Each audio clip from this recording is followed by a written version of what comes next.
Oggi presso l'Istituto Rita Levi Montalcini una giornata dedicata a un interessante dibattito rivolto agli alunni sul bullismo e cyberbullismo, un tema di grandissima attualità con tanti ospiti che relazioneranno in merito. Sì, oggi è una giornata molto particolare, è nata dopo un percorso che i ragazzi hanno compiuto con i docenti, un percorso curriculare su questo grave fenomeno del bullismo e del cyberbullismo. Abbiamo qui presente il gruppo provinciale di lavoro sul bullismo, la cui referente è la dottoressa Ierne e poi tutti gli altri componenti come la dottoressa Volpe della Questura, il dirigente scolastico Santino Lopresti, la dirigente Ierna, la dirigente Savarino e il dottore Volpe della provincia, quindi c'è tutto questo gruppo che oggi vuole relazionare con i ragazzi, soprattutto dopo il percorso scolastico che gli stessi hanno fatto. È una tematica di estrema importanza, tant'è che proprio lunedì scorso il Parlamento ha prorogato una legge proprio sul bullismo che segue alla legge 17 del 2017 per quanto riguarda questo fenomeno che va tamponato e che assolutamente deve essere attenzionato, perché purtroppo per evitare che poi si possano verificare casi drammatici come è successo negli anni di ragazzi che si suicidano. La nostra scuola è molto attenta, noi abbiamo fatto dei questionari sia con i genitori che con i ragazzi. Devo dire con piacere e con orgoglio che non abbiamo assolutamente casi del genere all'interno della mia scuola, però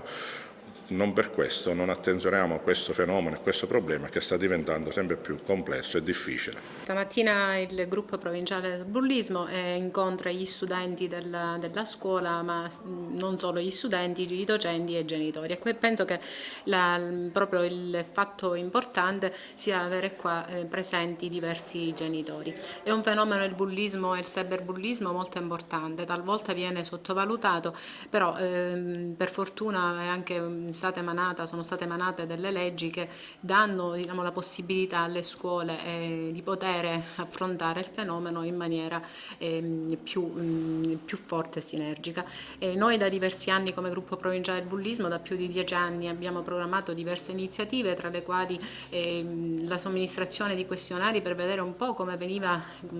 percepito questo fenomeno, per informare un po', avere noi, diciamo, la consapevolezza di come organizzare e programmare le attività. E sono stati effettuati degli incontri, i soliti incontri che facciamo, il convegno provinciale proprio in occasione della giornata regionale che è stata istituita dall'assessorato regionale della Sicilia, ma soprattutto abbiamo dato ci siamo dati un'organizzazione, quella di andare noi presso le istituzioni scolastiche proprio per incontrare